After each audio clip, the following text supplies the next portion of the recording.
Bonjour Linda Kebab, Bonjour. merci d'être avec nous. Vous êtes brigadier de police, délégué national du syndicat Unité GP Police et l'auteur de Gardienne de la paix et de la révolte aux éditions Stock. Vous êtes connu pour votre parole libre, votre parole cash parfois si je puis dire, et on a envie de vous entendre ce matin sur la situation explosive en Guadeloupe. Après les pillages, les incendies, il y a quelques heures, des gendarmes et des policiers ont été pris pour cible à Pointe-à-Pitre. LCI s'est procuré les vidéos que vous allez découvrir avec nous. Des tirs à balles réelles ont eu lieu. Les forces de l'ordre ont évidemment riposté. Ça s'est passé la nuit dernière. Pas de blessés, mais des hommes du raid ont été engagés pour rechercher les tireurs. Est-ce que ces territoires sont au bord du chaos ? Est-ce que ces territoires ne l'étaient pas déjà avant? Est-ce qu'on n'est pas sur la goutte d'eau explosive? Ce qui est assez inquiétant dans la situation actuelle en Guadeloupe, c'est finalement le sentiment que tout nous échappe, parce que tout nous échappe en ce moment, et l'incapacité, peut-être aussi pour le gouvernement, quoique je vais enlever le peut-être, l'incapacité pour le gouvernement à trouver une véritable réponse globale. Pourquoi? Parce que je vais aller au-delà du sujet des forces de l'ordre, qui aujourd'hui malheureusement payent de leur intégrité physique, par leur intégrité physique de cette politique inconséquente. Pourquoi? Parce que quand on nous annonce qu'il y a 1300 soignants qui sont envoyés en Guadeloupe pour répondre à la crise sanitaire, qu'est-ce que ça signifie? On ne parle pas de 100 ou 200 soignants, on parle de 1300. Ça voudrait dire que la Guadeloupe était un désert médical? Donc est-ce que la Guadeloupe, est-ce que les DROMCOM sont des déserts médicaux de l'éducation nationale, de la gestion sociale, du logement, mais également des questions de sécurité? Et ben peut-être qu'au final, c'est la réponse aujourd'hui qu'on peut, la question qu'on peut se poser, et peut-être aussi les événements nous donnent des réponses, avec au bout du bout des forces de l'ordre qui sont victimes et qui sont ciblées par des tirs à balles réelles. Avec des tirs de riposte de la part des forces de l'ordre, heureusement, bien sûr, ils sont en légitime défense, et le drame, il est là, c'est qu'aujourd'hui, les policiers sont complètement débordés. Il y a deux problèmes sécuritaires qui se posent à cet instant pour les collègues sur place, et les retours que l'on a de nos représentants locaux unité SGP, c'est l'incapacité, parce que le nombre ne le permet pas et parce que les moyens ne le permettent pas, un, de reprendre le terrain, et deux, de le garder. Et donc, quand vous dites reprendre le terrain, ça veut dire que vous considérez que ce terrain-là est perdu. Qu'est-ce qui se passe si l'un des tireurs ou l'un des policiers est touché ? Mais ce serait vraiment dramatique. Enfin, l'idée, c'est que toute vie humaine doit être préservée. Moi, je pense très fort à mes collègues, qu'ils soient policiers ou gendarmes, qui se retrouvent dans cette situation et qui sont envoyés.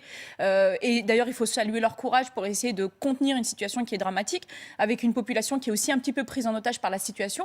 Le souci, c'est que les barrages constituent en fait finalement une incapacité pour les collègues à récupérer le territoire. C'est-à-dire qu'il faut, par le maintien de l'ordre, récupérer le territoire, c'est-à-dire démanteler les barrages, et puis ensuite, il faut le garder.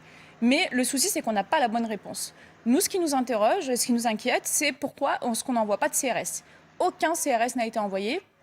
Or, ce sont les professionnels pour récupérer le terrain et notamment pour aller démanteler les barrages. Est-ce qu'on en est encore là? Est-ce qu'on est encore dans le maintien de l'ordre? Quand on voit cette vidéo, elle est intéressante parce qu'il y a un véhicule avec, c'est un poste de commandement, derrière il y a un véhicule de transport de troupes, et vous voyez que les deux impacts de balles, en fait, sont probablement sur le pont qui enjambe cette route. On voit les étincelles. Donc, soit la personne qui tire est très mauvais tireur, soit c'est une sorte d'alerte. C'est une mise en garde qui est adressée aux forces de l'ordre qui se trouvent dans cette rue. Attention, vous partez, vous n'êtes pas les bienvenus ici. Mais de toute manière, c'est ce type de situation qu'on pourrait retrouver dans des quartiers qu'on dit difficiles en métropole. Mais là, les CRS, qu'est-ce qu'ils font face à ça? Le problème, c'est tout ce qu'on n'a pas fait en amont. Là, aujourd'hui, on se retrouve dans une situation de guerre, on peut le signifier comme ça. C'est une situation de guerre, la Guadeloupe, aujourd'hui? On a des échanges de tirs avec l'impossibilité pour les collègues à reprendre le terrain. Donc, on est dans une situation de guerre, oui, bien sûr. Mais le problème, il est que si ça avait été à Toulouse, à Lille ou à Marseille, très vite, on aurait envoyé des unités de force mobile et on n'aurait pas attendu ce qui s'est passé ces 48 dernières heures. Il ne fallait pas envoyer le RAID et le GIGN qui ont permis de reprendre le contrôle de la situation? Le RAID et le GIGN ont vocation à reprendre dans l'immédiat et en urgence. Mais pour démanteler des barrages, il faut des unités qui sont en capacité de le faire. C'est les mêmes qu'on envoie pour les émeutes lorsque les manifestations débordent, et ce sont les unités de force mobile. Aujourd'hui, on se retrouve avec un statu quo de la Direction générale de la police nationale et on s'interroge de l'incapacité du ministre à arbitrer et à dire j'envoie des CRS, quoi qu'en pense la DGPN, et malgré les refus catégoriques de notre administration, parce que les collègues de sécurité publique qui sont sur place ne peuvent pas tout faire. Ils sont débordés cette nuit, ils nous ont dit on court partout, on se fait tirer dessus. On court partout et quand on arrive, par exemple, à démanteler un barrage, on n'a pas les moyens et les effectifs et la formation pour garder le territoire. Donc, du coup, il faut impérativement envoyer des unités de force mobile. Et évidemment, il faut une réponse judiciaire forte. Mais pour cela, il va falloir pouvoir interpeller. Mais pouvoir judiciariser cet événement, il va falloir d'abord prendre le terrain. On ne peut pas envoyer des effectifs qui travaillent en PJ ou en investigation locale, interpeller les auteurs de tirs, si on n'a pas la garantie qu'ils interviennent sur un terrain qui soit sécurisé. Et ça, je suis désolée, mais c'est de l'ordre public. Linda Kebab, on aimerait vous montrer des photos d'un local de douane qui a été vandalisé. Ça se trouve, vous allez le voir, à Carénage, c'est dans la banlieue de Pointe-à-Pitre. Le problème, c'est évidemment que ce local soit vandalisé. C'est aussi que des armes de guerre, des pistolets mitrailleurs et peut-être des munitions ont aussi été dérobées dans ce local. D'abord, avant d'aller plus loin, une réaction à ces images franchement terribles. Oui, comme vous le dites, c'est terrible et c'est effrayant en réalité. On pense, moi, évidemment, je suis policière, donc je vais penser à mes collègues, qu'ils soient policiers, gendarmes, les douaniers, tous ceux qui sont susceptibles d'être ciblés par les balles qui ont été dérobées, les munitions qui ont été dérobées et les armes qui ont été dérobées. On est dans une situation dramatique, mais il y a aussi la population sur place à laquelle il faut penser. Incontestablement, le premier réflexe en tant que policier, c'est de se dire que ces armes vont être reversées dans la criminalité organisée, vont être vendues très rapidement dans le marché parallèle et donc du coup être utilisées à un moment donné dans le cadre de cette criminalité organisée. Mais qui sont les dégâts collatéraux de ce type de cette criminalité? Ce sont les habitants qui se retrouvent complètement abandonnés. Donc oui, c'est totalement dramatique et on a complètement perdu ce bout de territoire. On a le sentiment finalement que la République essaye de s'exprimer aujourd'hui par un discours hyper sécuritaire et fort, notamment de Monsieur le ministre ce matin. Mais en réalité, qu'est-ce qui a été fait en amont pour éviter que cette situation ne déborde?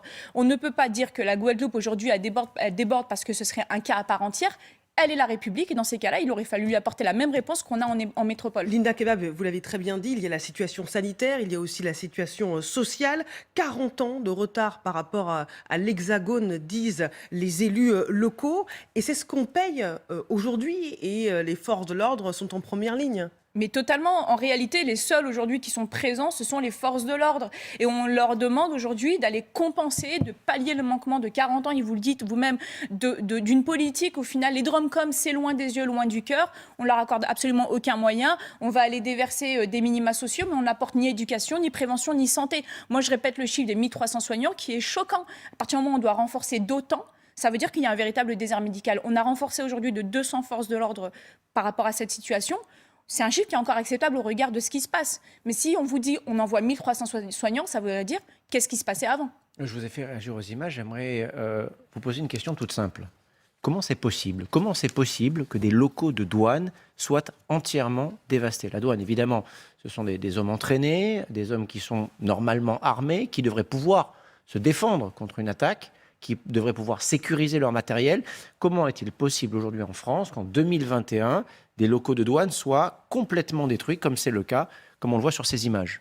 Parce que nous avons la chance d'avoir des douaniers, comme pour les policiers et les gendarmes français, qui ont d'abord à cœur de préserver la vie humaine et qui, malheureusement, se retrouvent aussi débordés parce que, un, il n'y a pas les moyens, comme je ne cesse de le répéter depuis le début, mais deux, mais qui préfèrent se laisser dépouiller plutôt que de risquer, un, leur vie, mais aussi d'avoir à tirer contre les personnes qui attaquent le bâtiment. Parce qu'il y a eu un incendie, donc évidemment qu'il a fallu sauver leur vie. Mais vous parliez de légitime défense tout à l'heure. Est-ce que là, il n'y a pas lieu de se défendre légitimement contre des gens qui vont brûler des locaux et qui vont voler, pardon, mais des armes automatiques? Ce n'est pas rien.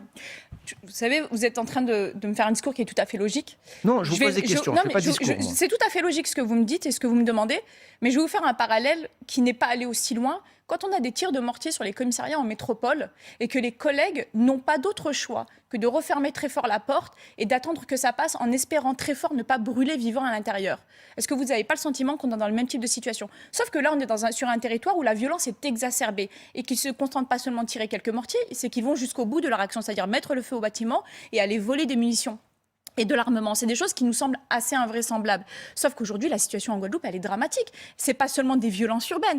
Là, on est sur une situation pratiquement de guerre civile où on a une partie de la population qui se retourne contre les institutions dont font partie les douaniers et qui vont aller voler la propriété de l'État qu'est cet armement. Mais il y a évidemment une rupture du coup maintenant entre une partie, et pas toute évidemment, il ne faut pas mettre tout le monde dans le même sac, mais une partie de cette population qui va du coup se servir de cette crise, parce que c'est une crise, pour aller ensuite faire dans la criminalité organisée. Parce qu'il n'y a pas de crise aujourd'hui sociale ou sécuritaire qui ne profite pas à la criminalité. Et donc, du coup, à partir du moment où on a ce type de situation et de contestation contre le pass sanitaire ou contre la vaccination obligatoire, vous avez des personnes qui vont s'engouffrer dans cette doléance sociale et qui peut être entendue parce qu'il n'y a pas de dialogue social, qui ensuite se transforme en émeute et qui en profitent à chaque fois. Ce sont les criminels, ce sont ceux qui ont attaqué ce bâtiment de douanier, ce sont ceux qui ont volé cet armement et ce sont ceux qui vont s'en servir contre la population. Vous parlez de guerre civile. Cette explosion de la violence et ces gendarmes et policiers qui ont été ciblés fait aussi écho à une violence qui s'exprime dans d'autres territoires. Et je prendrai comme exemple Savigny-le-Temple, où des inscriptions particulièrement violentes ont été découvertes par une patrouille de police dans le hall d'un immeuble. Des tags proposant des primes pour s'en prendre aux policiers, des menaces de mort, des appels au viol. Et vous avez réagi de manière très forte sur Twitter. Mort d'un policier, rafaler la police à la Kalachnikov, violer, rentrer une barre dans l'utérus d'une femme policière. Oui, les mots sont choquants, mais il faut bien appeler un chat un chat. Je vous cite, « Ces ordures ont la chance que les policiers soient bridés par les instructions, sinon ça fait longtemps qu'on aurait fait le ménage ». Qu'est-ce que vous voulez dire par là ?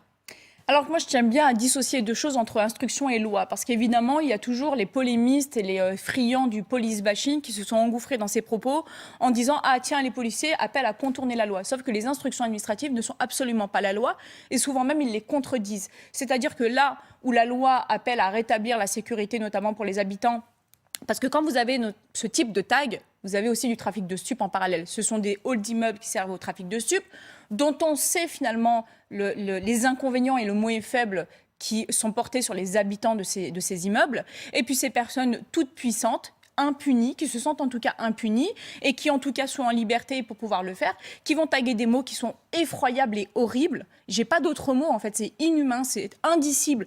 On appelle à couper la tête des policiers, on appelle à violer des femmes policières, on appelle à brûler et à tuer des policiers, il n'y a pas d'autres mots. Et si mes mots peuvent paraître choquants, ils le sont beaucoup moins que ce qu'on peut lire là. Et je peux vous dire une chose, c'est que quand on a des instructions qui nous disent pas de bruit, pas de vagues. Ça veut dire quoi faire le ménage, Linda Kebab ? Interpeller, rendre à la justice et laisser les habitants pouvoir vivre en sérénité. Qu'est-ce qui vous en empêche aujourd'hui ? Qu'est-ce qui nous en empêche ? Les moyens. Qu'est-ce que vous faites ? Vous intervenez à une patrouille, deux patrouilles pour essayer d'interpeller des personnes qui finalement détiennent le territoire et qui sont dans une guerre et un conflit permanent avec les forces de l'ordre pour empêcher que ce territoire soit récupéré. Et puis évidemment, vous avez la justice qui est complètement engluée et qui est en incapacité de pouvoir apporter une réponse suffisante pour mettre hors d'état de nuire ces personnes-là qui pourrissent la vie des habitants. Moi, je tiens à le rappeler, nous, notre préoccupation première, c'est pas ces dealers. Notre préoccupation première, n'en déplaise à ceux qui se disent être très attachés au vote populaire, notre préoccupation première, nous, c'est les victimes. Et les victimes, ce sont ces dames et ces mamans qui rentrent avec leur poussette à 16h30 et qui sont interdites d'entrer dans le hall d'immeuble parce que, je n'ai pas d'autre mot, ces ordures sont en train de taguer des choses indicibles pendant qu'ils trafiquent leurs stupes. Et c'est inacceptable, et que nous, on est incapables de pouvoir travailler. C'est inacceptable, évidemment, que de simples citoyens ne puissent pas profiter, comme vous le dites, de leur hall d'immeuble en toute tranquillité. C'est évidemment inacceptable que ce genre de mots soient tagués, que ce soit sur des halls d'immeubles ou ailleurs. Est-ce que c'est acceptable pour vous, Linda Kebab, pardon, vous êtes fonctionnaire à ce titre, vous représentez aussi l'État, d'utiliser une expression comme faire le ménage? Vous savez ce que ça sous-entend, faire le ménage, vous parlez bien, vous savez utiliser les mots. Est-ce que ce n'est pas cette, comment dirais-je, notion de œil pour œil, dent pour dent, qui peut aussi contribuer à envenimer les choses? Et on comprend votre colère, on comprend votre révolte, mais une réaction d'un représentant de l'État qui dit faire le ménage, est-ce que vous n'outrepassez pas votre rôle premier, votre fonction? Est-ce que l'objectif de faire le ménage n'est-il pas tout d'abord de permettre à des gens de vivre en sérénité et de mettre les gens en prison? Et vous savez ce que ça sous-entend? Moi, je sous-entends rien du tout en fait. Ça, c'est l'interprétation des journalistes et chacun croit ce qu'il a envie de croire. Moi, mon mot, il est clair. J'ai toujours été, vous l'avez dit, vous m'avez présenté comme ça, comme quelqu'un qui a la parole très libre, comme quelqu'un qui dit les choses comme il faut. Et quand je parle d'instruction et je ne parle pas de la loi. Je dis juste qu'il n'est pas possible aujourd'hui que les forces de l'ordre soient obligées d'être des variables d'ajustement politique et soient au bout d'une chaîne dont ils payent finalement les inconséquences par des décisions administratives et politiques qui ne permettent pas à nos collègues d'intervenir sur le terrain de manière pérenne. Et aussi parce qu'on n'a pas les moyens au sein de la justice pour pouvoir faire en sorte d'endiguer ces phénomènes. Si ensuite des journalistes interprètent mon expression comme quelque chose de dramatique, j'en suis vraiment désolée pour eux. Mais moi, faire le ménage, c'est clair. C'est-à-dire que quand on interpelle quelqu'un, je suis désolée, on nettoie l'endroit et on fait en sorte qu'il soit vivable pour les personnes qui y sont. Parce que je peux vous dire une chose, c'est que les personnes qui habitent sur place, pour avoir eu des retours, eux, ils ne sont pas du tout choqués par l'expression, ils sont plutôt choqués par ce qu'ils vivent au quotidien et par ce qu'on refuse de voir en réalité, parce que chacun, depuis sa tour d'ivoire, se dit « Oh, c'est dramatique, le tweet !» Mais ce qui est dramatique, en fait, ce sont ces tags. Ce qui est dramatique, c'est le trafic de stupes. Ce qui est dramatique, ce sont les balles perdues que des gamins de 14 ans se prennent parce qu'ils sont en train de chauffer ou pour des guerres de territoire. Ça, c'est dramatique. Mais de faire le ménage, c'est juste apporter la sérénité publique et l'ordre public. Et c'est simplement ça. Donc après, on peut s'arrêter sur les mots en faisant semblant d'être choqué, mais moi, je suis désolée, monsieur. Personne moi, mon expression... Je vous pose une question. Non, mais ces mots-là, vous le savez, quand on dit faire le ménage, tout le monde comprend ce que ça veut dire. Il n'y a pas besoin de suranalyse. Linda Kebab, quand elle dit une chose, et quand elle a envie de dire une chose, elle le dit clairement. Après, que les autres fassent de l'interprétation, de la rhétorique ou de la fonction fatigue, leur fonction fatigue ne m'appartient pas. Moi, ma rhétorique, elle est mienne et elle est claire. J'ai toujours été attachée, à l'intégrité physique et la vie humaine, à la préservation de la vie humaine, mais aussi et surtout à rétablir la sécurité pour des populations qui galèrent toute l'année, qui sont dans des situations de précarité extrêmement fortes en matière de logement, d'éducation et d'emploi, et à qui on n'est même pas capable de garantir un petit peu de sécurité. Et moi, je suis désolée, mais on n'est pas rentré dans la police pour finalement être dans l'impuissance et dans la faiblesse. On est rentré dans la police aussi pour avoir des personnes, comme ça arrive tous les jours, et des mamans de famille qui nous disent merci à vous d'avoir interpellé. Grâce à vous, mes enfants, ils vont peut-être pas se faire détourner par des trafiquants de stupes parce qu'on va leur proposer 50 € à la journée que moi, je n'ai pas la capacité de concurrencer parce que je suis pauvre. Et donc, merci. Et nous, ce merci-là de ces mamans et de ces papas, il vaut toutes les polémiques de petits bourgeois, comme j'ai pu le voir sur Twitter, qui s'offusquent pour un tweet, parce que la vraie vie, en réalité, ce sont ces tags, pas un tweet. Linda Kebab, vous parlez du laxisme de la justice et vous n'êtes pas la seule parmi les forces de l'ordre. Mais est-ce que ce procès en laxisme fait régulièrement à la justice, il est légitime? Quand on regarde les chiffres sur les 40 dernières années, et nos confrères du Monde ont fait une enquête concernant ces données, la justice n'a jamais prononcé autant de peines de prison ferme. Qu'est-ce qui pêche alors? Alors moi, je ne dirais pas que la justice est laxiste. Moi, je dis que c'est la politique pénale qui est défaillante. Il faut faire la dissociation entre la justice, c'est-à-dire les juges, et qui travaillent en fonction des moyens qu'on leur attribue, mais pas que les juges, l'ensemble des magistrats et de la chaîne pénale. Et puis de l'autre côté, il y a la politique pénale. Je suis désolée, mais la politique pénale aujourd'hui, si je prends la circulaire de Belloubet de 2019, qui est toujours en cours aujourd'hui, c'est la prison doit être le dernier des derniers recours. Mais privilégions les peines alternatives, et si vraiment on ne peut pas, on prononce des peines de prison. Et puis derrière, vous avez une deuxième circulaire, celle de M. Dupond-Moretti, qui pendant le Covid a dit préserver la libération des détenus au regard de la crise du Covid et prononcer des peines de prison en fonction de la capacité hôtelière des établissements pénitentiaires. Donc ça, c'est de la politique pénale, ça vient des ministres, ça vient pas des juges. Et quand vous dites que les juges n'ont jamais autant prononcé de peines de prison, moi j'adore les chiffres et surtout de la capacité à chacun de pouvoir les interpréter comme on le souhaite. Je tiens juste à rappeler que plus de la moitié des peines de prison sont inférieures à 2 ans. La plupart sont même inférieures à 1 an. Et vous savez très bien qu'en dessous d'1 an, on n'effectue pas sa peine de prison. Donc en réalité, il y a peut-être des prononcés de peine de prison de semaines, de mois, autant que vous voulez. Mais dans les faits, les gens se restent impunis dans leur esprit parce qu'ils ressortent libres. Donc on peut dire ce qu'on veut sur le papier, il y a la théorie. Mais dans la pratique, en réalité, il n'y a pas de peine d'emprisonnement ferme. Et puis, il y a une deuxième peine alternative qui est complètement déficiente aujourd'hui en France, c'est les travaux d'intérêt généraux, c'est-à-dire cette peine alternative qu'on propose aux gens pour qu'ils n'aillent pas en prison. Sauf que la justice n'a pas les moyens, elle n'est absolument pas dotée pour mettre en application ces tiges, avec notamment des jeunes adultes qui sont condamnés à faire des tiges, et puis et qui ne font rien, et qui ne les font pas, et qui du coup se retrouvent chez eux alors qu'ils devraient se voir finalement devoir les appliquer. Et finalement, ça ne se passe pas. Pourquoi ? Parce que la justice n'a pas les moyens. Mais qui donne les moyens ? Ce ne sont pas les juges. Alors, ce sont les ministres. La théorie et la pratique. La police et la justice ne sont plus les parents pauvres du budget de l'État. Une gestion plus performante peut améliorer leur efficacité au service du citoyen. C'est ce que dit Pierre Moscovici, qui est le premier président de la Cour des comptes. Qu'est-ce que vous en pensez ? Oh, c'est très étonnant de la part de M. Moscovici, qui a quand même été ministre du budget, je crois, de 2012 à 2014, ou quelque chose comme ça, et qui a été un des applicants de la RGPP, vous savez, cette modernisation de la police nationale qui a consisté notamment à éteuter les effectifs de la police. M. Moscovici a largement contribué à cette politique, jusqu'à ce que malheureusement nous connaissions les drames et les attentats terroristes de 2015, et après lesquels finalement le gouvernement qui était en place... Ce n'est plus une question de moyens, c'est une question d'organisation. Est-ce que vous êtes mal organisé dans la police? C'est la question que je vous pose. Alors, il y a évidemment une mauvaise organisation, il y a une mauvaise formation, il y a un manque de temps, mais tout ça est dû à quoi? Est dû à une surcharge opérationnelle, à une surcharge missionnelle. Le souci, c'est que la Cour des comptes a arrêté son observation à 2019, en disant la masse salariale représente 90% des budgets de la police nationale. Désolé, monsieur Moscovici, de payer au lance-pierre les heures supplémentaires des policiers qui ne sont même pas majorées. Donc finalement, la question, c'est pas il est mauvais que les policiers voient leurs heures sup, je rappelle, payer au lance-pierre des policiers à être payés. Non, la question, c'est pourquoi les policiers font autant d'heures sup, pourquoi est-ce que finalement la masse salariale est engluée dans la charge opérationnelle, et pourquoi est-ce que même la Cour des comptes est en incapacité d'apporter des réponses concrètes et pérennes. Parce que quand on nous parle de l'organisation, c'est pas qu'une question d'organisation, c'est aussi une question d'effectifs. Parce que quand on regarde le nombre d'effectifs et l'augmentation des effectifs entre le début de la RGPP, il y a un peu plus de 10 ans, et aujourd'hui, on a à peu près 2500 effectifs supplémentaires par rapport à il y a 12 ans. Je ne crois pas que 2500 effectifs supplémentaires compensent la montée démographique de notre pays.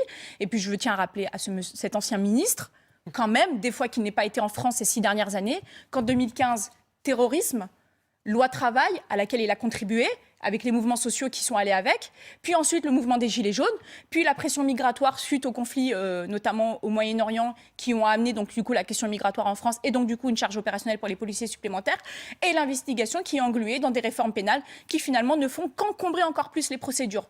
Donc moi j'aimerais que la Cour des comptes, si vraiment elle est soucieuse des budgets de la police nationale, peut-être que le ministre pourrait laisser ces 2 officiers de sécurité qui s'occupent de lui un petit peu plus libres. Ils nous coûteront déjà moins cher. Voilà pour la réponse cash à Pierre Moscovici.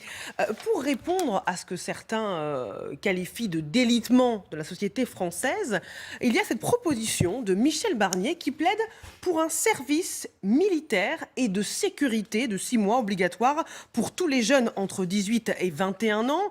Il dit « Je pense que ce ressort de l'intégration républicaine nous manque aujourd'hui. Les jeunes concernés auraient le choix de s'engager dans l'armée ou dans un service de sécurité, police nationale, municipale, gendarmerie, ou dans un service de secours, pompiers, protection civile. Est-ce une bonne idée ? Finalement, il n'y a rien d'innovant, c'est quelque chose qui se faisait autrefois. Et donc du coup, il va peut-être tirer une recette d'autrefois qui pouvait éventuellement marcher, et à laquelle on a mis fin pour une seule raison budgétaire. La seule raison pour laquelle on a mis fin à ce service, c'est des questions budgétaires. Donc est-ce que finalement, on ne s'est pas dit à l'époque, pour des raisons d'économie, on va mettre de côté finalement l'intégration, l'éducation et l'appropriation républicaine à des jeunes, notamment dans les quartiers populaires, qui sont complètement délaissés, mis de côté dans cette finalement question en fait de la République. Comment est-ce qu'on se sent citoyen français? Il ne s'agit pas seulement de la nationalité, il s'agit de la citoyenneté française. Comment on s'approprie aussi la citoyenneté française? C'est peut-être par ce type de mesures. Donc je ne sais pas qui à l'époque avait mis fin à ce type de service.